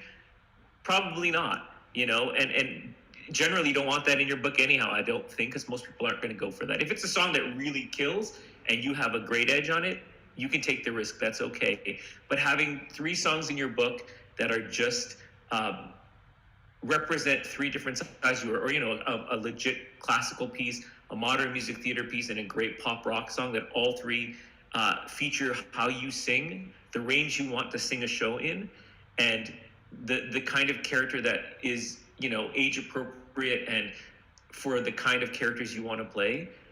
That's up to you to find. And it's a lot of homework, right? Because it takes years, and your book's going to change every 5 or 6 years. You're going to have to redo that book. You're going to have those songs, and they move to the back and new songs come in. But it really is how you want to represent yourself and how you think your book will best represent you. I'm going to jump in, because this is a huge culture shift. Again, from when I started, we were told, stay away from I Dream to Dream from Les Mis, stay away from Tomorrow from Annie, stay away, and it was this the best songs and the songs everyone loved, don't do them, we're sick of it. And then I was I was sitting where you are, listening to a panel, and Jeffrey Heward said, it is our job to love the rep. And so if I have to hear one of the greatest songs ever written 100 times, who are me? Like, I'll hear Over the Rainbow forever. And because the other thing that Ryan's alluding to too is that if it's so obscure that you don't even know where in the musical it takes place and what the character's thinking, I get a sense of whether you can sing, but I can't get a sense of how you create a character. But if you all of a sudden say, I am singing, or if you're doing like Hamlet, I'm like, I know the whole story, I know exactly where that monologue is in the play, and now I have context for your performance. And so my only thing that I would probably stay away from when I like to sing certain songs at home that aren't appropriate for me to sing in an audition. So like, I will avoid Make Them Hear You from Ragtime, not my song to sing. I love hearing it, I love singing it, but that is not appropriate. This is based on like cultural experience. So there are things that are appropriate and not appropriate to sing, but I personally will hear a beautiful song all day. And I love the idea of hearing them back to back and seeing what's trending, what's in people's hearts right now. Like last year was like, boy, we heard, what was it last year? It was the Lin-Manuel, his first show. In the Heights. Yeah. Just tons of In the Heights. Yeah. And it was awesome. I was like, and the more I heard it, the more I got a sense of like, I don't know what it meant to people and how, I don't know what other people think. Music director Paula? Yeah, I think it's really, really important, like Carson was saying, to make sure that whatever pieces are in your audition book, they're not just pieces that you can sing, but it's acting through song that we need to see. I've been on an audition panel before where I have seen some of Winnipeg's finest actors, who have been on RMTC main stage over and over and over again, kill the scene work. And then when it's time to sing, they're gone. I don't know where they've gone. Like it happens. Acting through song is what we really need to see. And I say this to my voice students sometimes. At the end of the day, nobody cares about a pretty voice. Like, we expect it to be there, but we don't care about it. What do we care about is the story, your storytelling, the character, what that character is going through. The voice is the tool to bring that story forward, and of course that tool needs to be sharp, and we need to work on it, and we need to do our homework, and we need to sing in tune, and we need to practice with an accompanist and all of those things. But at the end of the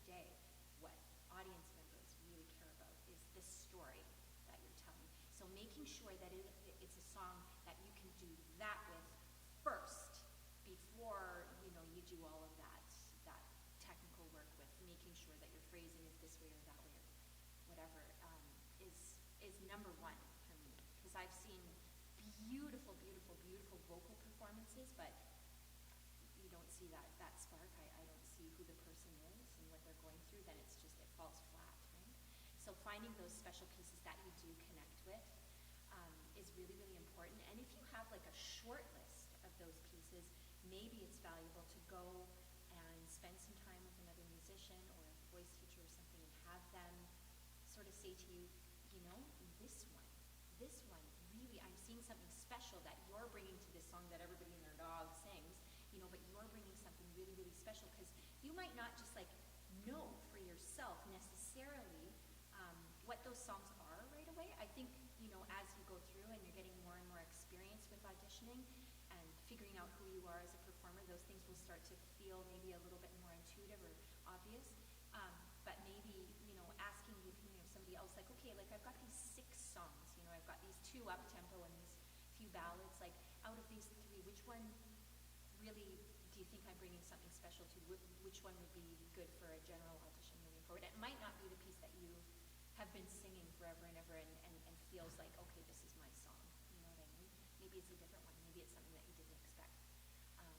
Yeah, that's all I have right now. Does anyone have anything to add? Jane? No, I think these are all great tips.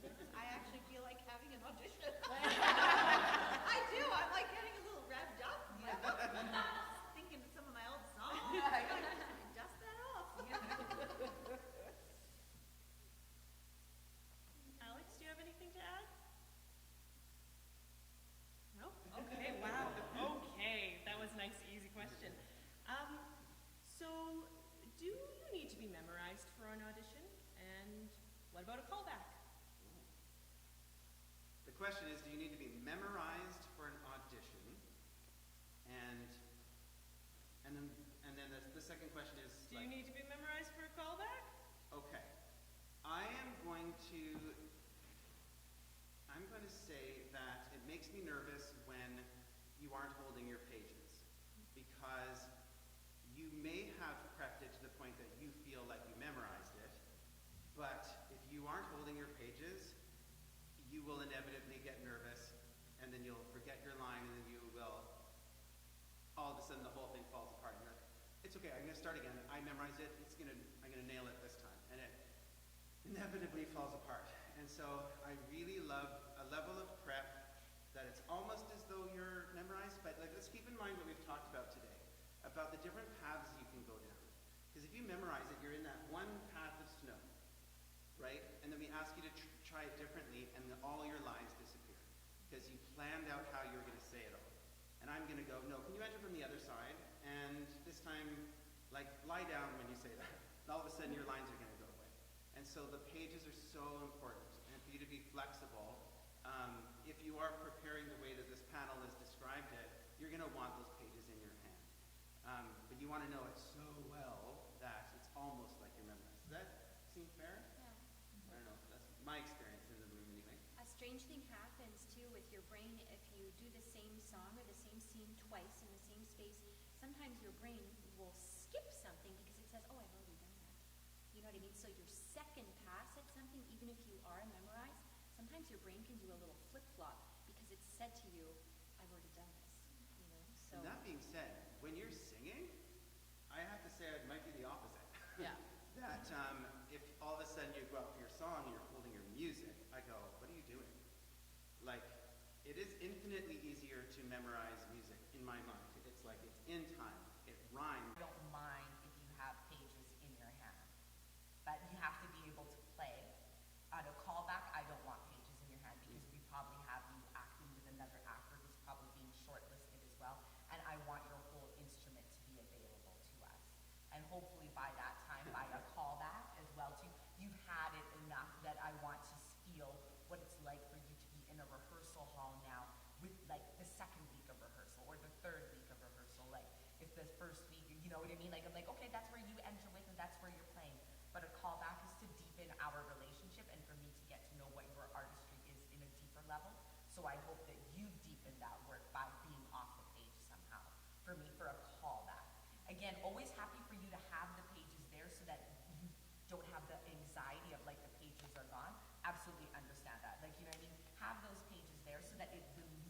of like, do I really have it? Somehow I feel like it does release you into that. But to be playful, so if you can't play, then you're not ready. I do have to be specific.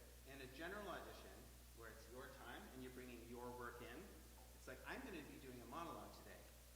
And then you read it to me, I'm like, I'm not interested in that. Whatever time you needed to memorize that, must be, you're putting on a show at your general audition. If it's like, on Tuesday you got your audition time for Friday, Yeah. and here are your pages, those are the ones you get to hold. The callback, great point. I think at that point you're putting yourself in the show, and you want to, I'll just use like Kimberly's words are correct, like we want to see your full instrument. Yeah. But do have them on the side again too, or in your pockets, however you like them. And practice with them too, because what I would do sometimes, I'd be like, I know that this line ends here. So if I'm in the mojo and I'm like, oh, I'm doing this. I know what's happening, but I know that this page turn happens here, so that I'm ready, so that when I and the bed, and I'm like, where is it? That I'm not also flipping, like I'm like, but at least I'm on the there, and then I'm able to keep going.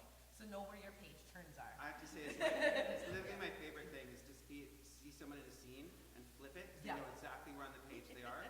And sometimes the director wants to jump up and go and check the lines, and so having it in your pocket's important, because I might not have the sides in front of me, but I want to go and check something on your page so we can talk about it.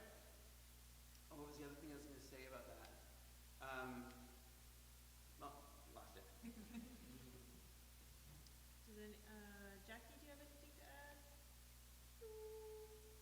No, yeah, I mean, I echo, like, when you're singing it, you just, in order to tell the story that Paula is talking about, it's just really important to be able to look up, I think, in any situation.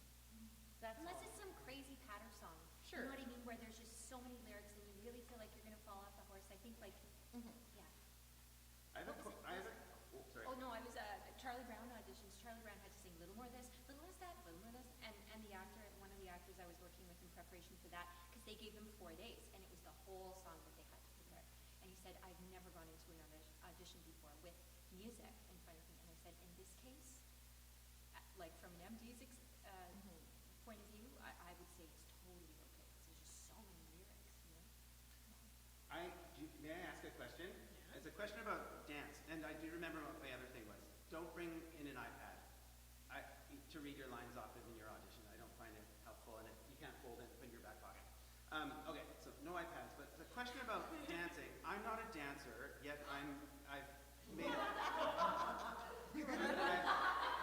So this is where the question's going. This is for Kimberly and Alex. Like, what is the difference between the dancer and the mover? And do both get an equal eye? And like, I've seen people just leave auditions because like, I can't do it. And I'm like, why'd you leave? You were gonna book that show. Because I've seen choreographers choose, and I think maybe Alex was actually saying this, that like, we're not hiring necessarily the best dancers, we're hiring the character. So can you two speak to those of us who are scared of the dance call, like what that world is of movement and dance? Okay, yes, sure, I'll start. Moving as if. I think that is what we are all striving for. Moving as if I was in this show. How do I act as if I was in this show with the vocabulary of movement that I have just been taught? And, you know, if my brain is racing and I don't get every single movement perfectly, that is 1000% okay. But what movements can I get? And like I was saying before, above all of that, how can I bring in the character from the very first moment? Not that the character has to be fully discovered from the first count of 8, it doesn't, but using that choreography as your infrastructure to build a character upon, and knowing that perfect dancers are a bit boring, just like Paula was saying. You know, a perfect voice is, you know, technically, you know, beautiful execution. But what we're truly looking for is, as a choreographer, is somebody who can make the world come alive.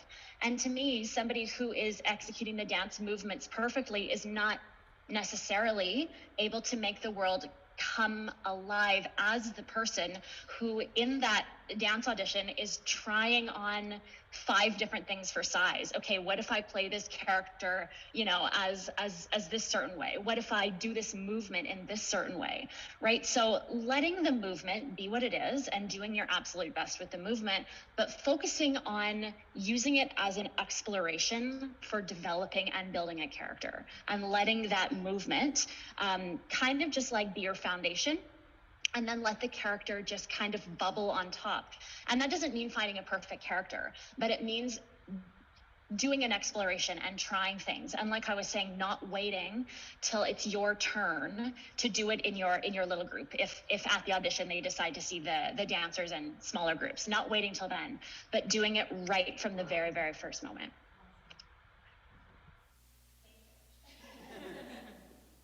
I think the mover and the dancer, they are not in competition, so don't worry about it. Also, too, you're not in competition. Those are just 2 different tracks, and your audition is cumulative. So it's not going to be based on the kick versus the geesh or whatever. It's cumulative. What was it like when you came in? What's your singing like? How are you in the room? Do you change rows easily? These are things that I'm looking for, especially being a director and a choreographer. Are you helpful? Do you know what I mean? Do you say, hey, what, do you know this step? Do you need some help? That's the human that I'm interested in being in the room with. But if I was to talk about the mover and the dancer, what's most important to me is what is the monologue that you have created in order to be, this is why I'm doing these steps. If all of a sudden you do the little flick kick, and the flick kick is like, and then I kick the gnome in the teeth, and then I boogie over here, and then I reach for the stars, and I pull it to my, like, that's what I need to see in your dancing. And if you have a monologue that's going on that has something to do with what you glean from what this play is about, that your movements kick the gnome in the teeth, I know, but do you know what I mean? Like when you kick it, it's like a little kick, but it's not just a little kick, it's got moxie on it. You're like, ah, and you give me those things, that's what I'm interested in, because you're building a story, and your dancing isn't for dancing's sake. Your dancing is forwarding the narrative, and you're also illuminating it for me. I was like, I didn't know there was a gnome over there. There is now, great. I just did an arm here, and you were like reaching for the stars and bringing them to your chest. Like, that's what I'm looking for. So how great is your imagination? How capable are you of keeping your imagination alive as you learn steps? That you don't just all of a sudden shut down, and you're like, right foot, left foot, sway, sway. And yes, that needs to happen, but how much can you be on receive and transmit? How much can you bring your imagination into the steps? So how do you, right from jump like Alex is saying, how do you build intention into the first sway, sway, 1, 2, 3? So that's never sway, sway, 1, 2, 3. It's like breeze, breeze, breeze is a little more, so push me off, but now I'm landed. Whatever your thing is, how do you build that storytelling from jump? Because guess what? When the steps leave you, the sway, sway, and the breeze, breeze will not, because your imagination will trump it. And are you following this? This is like so important to me. Like, if you want to get it right, like an athlete, and I see Vinny going like, oh, and he's mad at himself, didn't get the step, very different. I'm like, Vinny, like, what are you doing? Like what Kimberly and Alex are talking about is like, you're not in competition with that person who's like, that came easily to them. It's like, now you can win through character. And I've just seen it happen. I've seen amazing dancers not book it because they didn't bring character, even though they nailed the choreo. And the choreographer's like, wow, I was really disappointed that they didn't bring like a story to it. That's so weird. And then someone who totally like just bailed, like just the worst, didn't get any of it right, but like just gave it their all through the story of it. Oh my God, those people book all the time because they have like 4 weeks to learn that bit as opposed to 1 second in the audition. So it's an interesting thing that they're looking for. It's not a test so much as and not every choreographer separates the groups. I know that Alex has helped me out in the past where it's like, are you a mover? Cool. I'm gonna give you this bit, and are you are you competing at this epic level? Then I'm gonna give you this. So we saw that happen on Cinderella, but that doesn't always happen in the room. Sometimes you're asked to do the same thing as everyone else, and then you feel like you're doing terrible, but what we're looking for is the character studies. Yeah, and again, like anything, the more you practice it, which is really hard because when it comes down to everything that we're saying here, it takes resources, and I'm very mindful of that. Resources for an accompanist, resources to go to class, resources to buy scripts, resources, money, and we're artists. Trade favors. Yeah. So, with all of that being said, if you can get to a class, then what is manageable for you? Once every 2 months? Work it into your schedule. If you can't get to a class once a week, so be it. That is fine. But what is manageable for you? What is an entry point? Because this is a muscle. Learning choreo is muscle memory. And the more you do it, the better you get. So can you find a fun drop-in space? Can you go to a drop-in, like that's dance school on Portage Avenue close by Polo Park? See, I'm learning about all you young people. You can go there. It's literally called drop-in. It's called drop-in. There you go. Can you find a drop-in class that feels community-oriented so that you don't feel like everybody's coming in and it feels like center stage and you're like, I can't learn. Can you do that? And what does that feel like? Can you afford, Angels, to put $5 away a week in your account for your artist fund?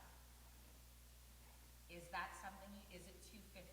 What is it? I don't know what it is, but can you do that? Because it will take you betting on you, which means it will take you taking your resources and putting them aside so that you can go to that class, so that you can buy that flight for that audition out of town and not have to put it on a visa and give yourself extra anxiety or borrow it from family members and be like, now I have even more pressure because I have the anxiety of paying that all back, let alone to go into that audition. What happens if one day you have $250 and there's a flight by WestJet or whoever it is so that you can take that flight and know that you've saved that money, so therefore you believed in yourself and you're like, I just pay for that cash. And then all of a sudden you're walking with your wheelie. I'm telling you about my life because it happened once and it was amazing because I bet on myself and I had my wheelie and my mocha latte tate frate. I'm like, no, she going to do an audition, and it didn't matter how I did because I had already bet on myself. And guess what? I had a terrific time because I was ready. I was doing classes. I was practicing on my own. I put it in, and I was like, you're welcome. I did the audition, and then I had another mocha latte tate frate because that's how I reward myself, ritual. And then got back on the plane and was like, doesn't matter. I had the time of my life, and I showed up, and I did what I was meant to do. Do you think you can start putting away a little coin so that you can start affording to invest in yourself so that you can show up the way the Creator has meant for you to show up as the artist? This is a neat point because, great, Alex. I think I was there for you for that. I was there with you, Kimberly, for that moment. We did. 12 hours later, but it was actually A&W at midnight was the end of day ritual. Anyways, what I was going to say was, thinking about putting all of this pressure on ourselves to take various classes. It's so incredibly wonderful to cross-train, but if we are unable to take many, many classes per week, per month, how can I take what I'm learning in my, acting for song class? How can I take that into that dance audition? Even if I didn't have time or the resources to go to a dance class, how can I, what did I learn from my last voice lesson? Is there anything that I can pull into this? Or what about that awesome dance class that I did at Drop-In Dance? How can I use what I learned to physicalize a little bit my song?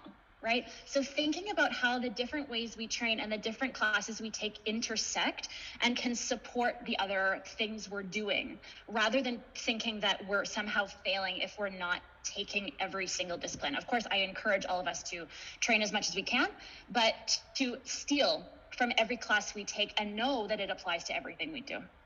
Speak on it. Oh, question?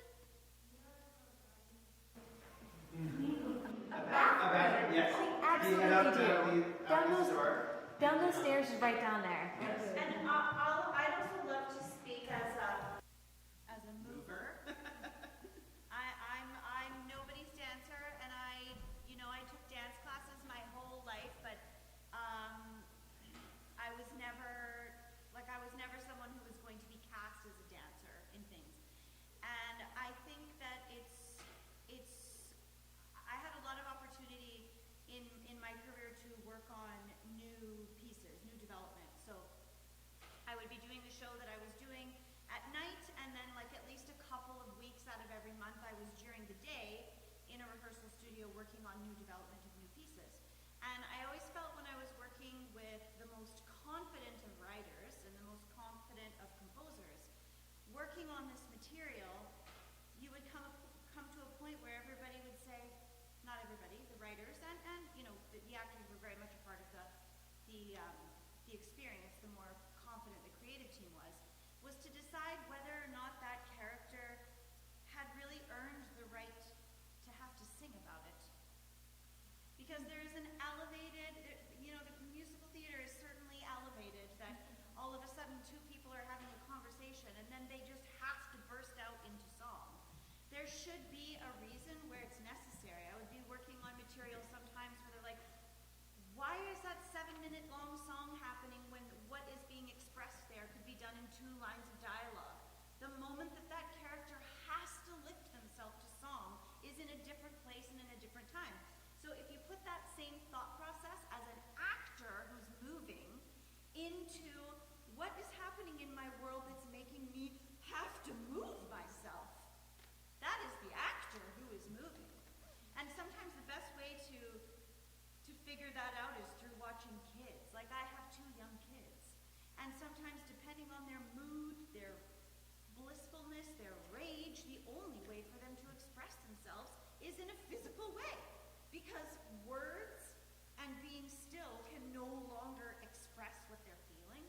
So if you really keep thinking of yourself as an actor who is doing thoughtful, emotional movement in those dance auditions, that will pull you through. Because it is hard to be the mover in a dance call. It's hard. But then you also don't let yourself feel intimidated with all the stunning dancers who might be doing something over there. They're probably also not, they're in an ensemble who are lending their vocal abilities to help an ensemble, but they're not going to be standing doing the 10 o'clock number or 11 o'clock number, right? So everybody has something, you're not competing with each other. Yeah. Speaking as a musician / mover as well, one thing that I found was a game changer for me in dance calls, because like Kimmy said, like it's a muscle, like learning how to, do this choreography in 20 minutes or whatever they're giving you to learn it. It's a muscle, but when do we actually have an opportunity to do that? You can go to dance classes, but it's not the same as a dance call. A dance call can be really, really stressful. If you can find out what the music is ahead of time and have that song in your head, because for me, I don't know if there's any other brains like mine, but like I think it's like dancing for me feels like articulating music with my body. And if the music is already there, I know how to articulate it because it's like rhythmic. And if you don't know pa, pa, pa, da, da, da, da, da, da, if you don't know that rhythm already, or your choreographer is doing the counts a different way or whatever, it's going to be harder to find that on the day. So see if you can find out what the music is for the dance call ahead of time. I don't think there's anything wrong with asking the theater for that. And then the other thing too is when we're in a dance call, we're with our community. We're not just by ourselves. I've been doing a lot of substitute teaching recently, and I substitute taught a grade 9 dance class at Westwood Collegiate yesterday. And they all had dancer face. That's what I'll call it, where they're staring straight forward. They're not looking at anybody or at anything. They're just staring out into the blank abyss and nailing their dance. And I'm like, what's going on right now? Because they were dancing to this song that was about a party.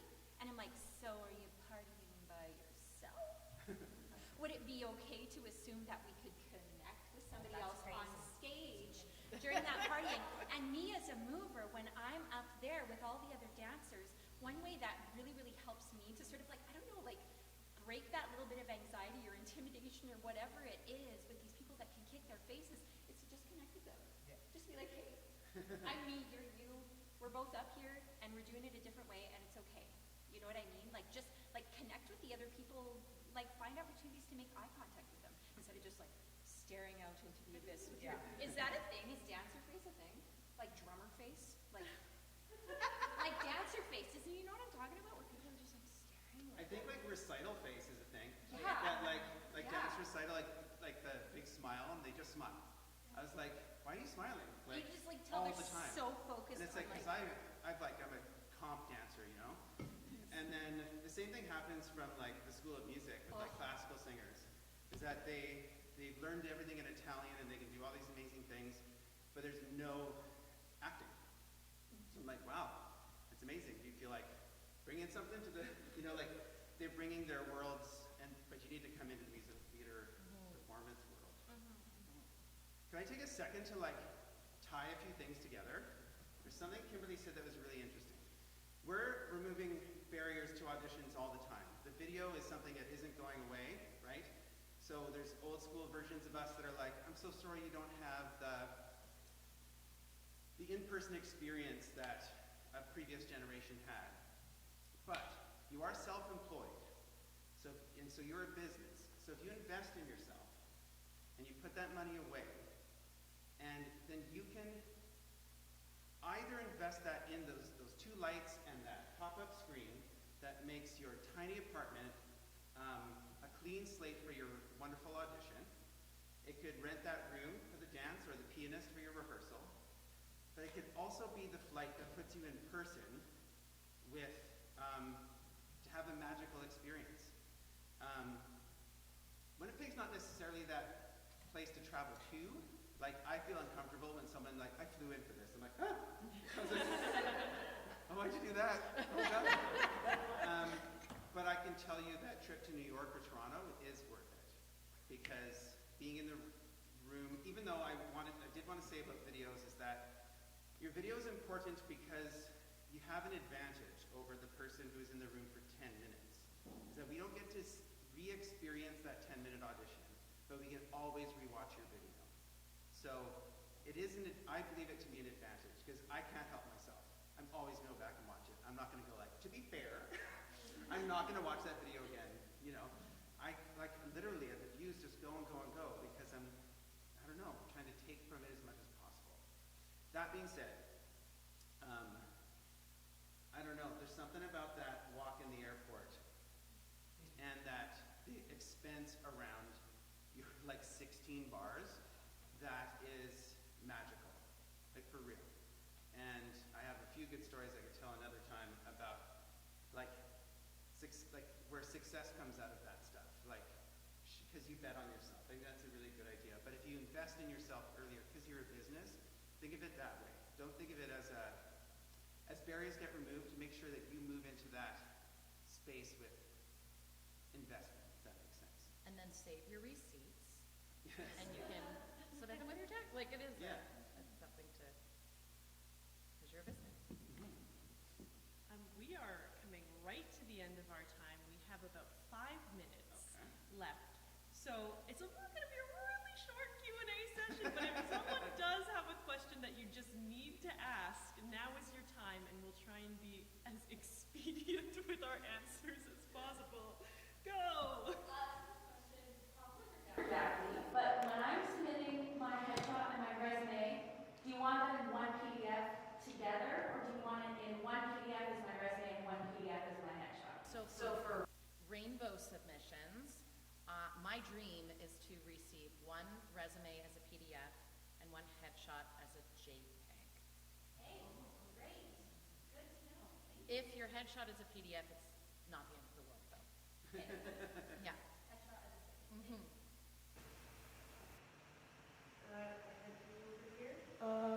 What if you don't have like a friend that's available to film your video with you, like for the So the question is, what if you don't have a friend available to do your audition with? So Kimberly was referencing something that we've all done, which is you put your phone, you record yourself saying the lines with space in between them. I'm not saying this is the answer. But Yeah, and then you play it and do a scene with yourself. I would say that, I mean, anyone else jump in. That's almost hard to believe. I think you have to be brave and ask a family member, I find them very vulnerable and scary, so you just have to sort of be courageous and say, can you read across for me, please? Just keep asking. Yeah, keep asking. Keep asking. And is it also just to video yourself, like by yourself? If you need to do that, then what you can do, what I've done too, is I'll start the video and be almost ready to go, walk into frame, and then when I send the video, I cut off the first part so that, do you know what I mean? And I'll put it up somewhere. So I don't know if that's helpful, but I hope it is. Yeah. You have a question? I have a question. So if in an audition call, they're like, we want this specific thing and a piece of your choice. How do you feel about like self-written? I'm thinking very specifically for myself, I'm working on a musical right now. Would it be appropriate to come in and do a piece from the show that I am currently writing, or is that a big no-no? It's a general audition? Because I've seen audition calls go where they're like, we want like a contemporary monologue and then a piece of your choice. Sounds like a general audition. Yeah, it's a general. Absolutely, absolutely. I'd love to hear something that you've written. Yeah, because that shows me who you are as an artist, and that's what we want to see in a general audition. Yeah. At Shaw, we would say absolutely not. We'd say this is our repertoire and this is our mandate, the golden age of this and that. Do tell us about it, do put it on your resume, we can do it in other places. But in terms of what we are programming on the stage, we would say, did you not see the shows that we program on the stage? So I speak on that for Shaw. You also paint your panel into a little bit of a corner to feel like they have to comment somehow. Like if you say, next I'm going to do a song that I wrote on my own, and then you start, then does the panel feel a bit more obligated to give you a compliment for the piece that you've written? I don't know. Am I? Yeah, no, that makes sense. Like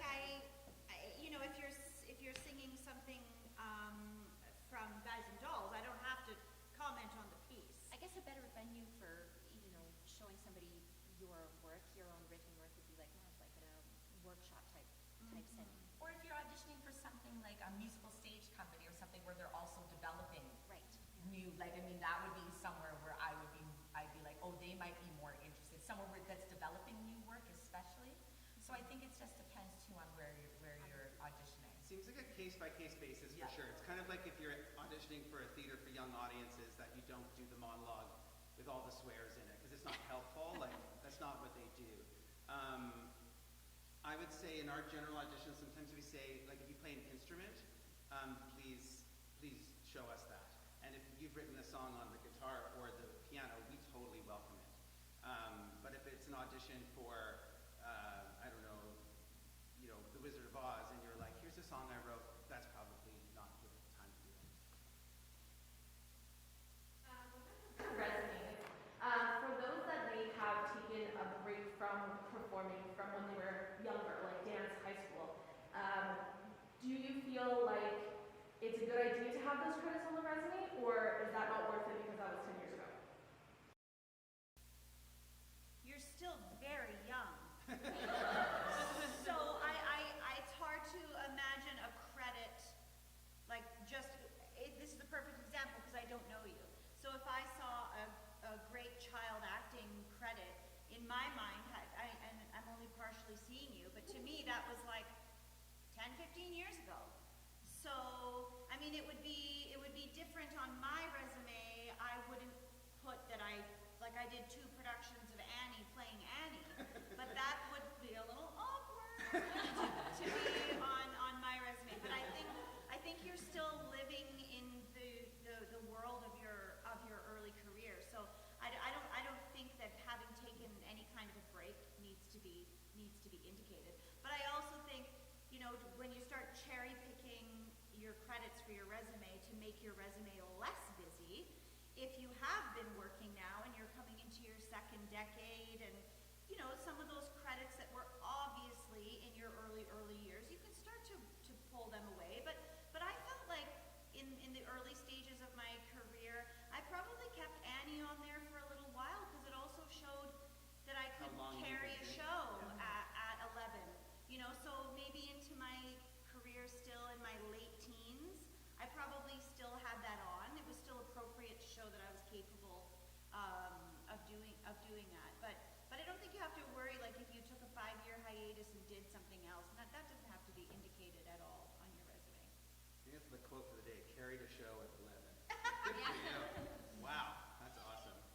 Okay, we have hit our time. I am so sorry. If you have other questions, maybe someone will I am, like, we're an open book, and we're dedicated to this, to Manitobans and to musical theater community. And so you can email, like, just go on our website, find our emails. We will collect those things and find a time to answer them anytime you want. So don't feel like the door ended. Yeah, they're not slamming the door in your face right now. But I am, because we do have to end. So thank you all so much for joining us today. This has been a really insightful, inspiring talk, and I appreciate all of your perspectives that you were able to share. Thank you for joining us in person and online. We appreciate you all. This was wonderful. I feel like I'm going to go do some auditions now. Yes. And I'd love, on behalf of Rainbow, to thank you for moderating today, our amazing guests, our education developer in the back, Taylor, and of course our digital team that came in early and set all of this up.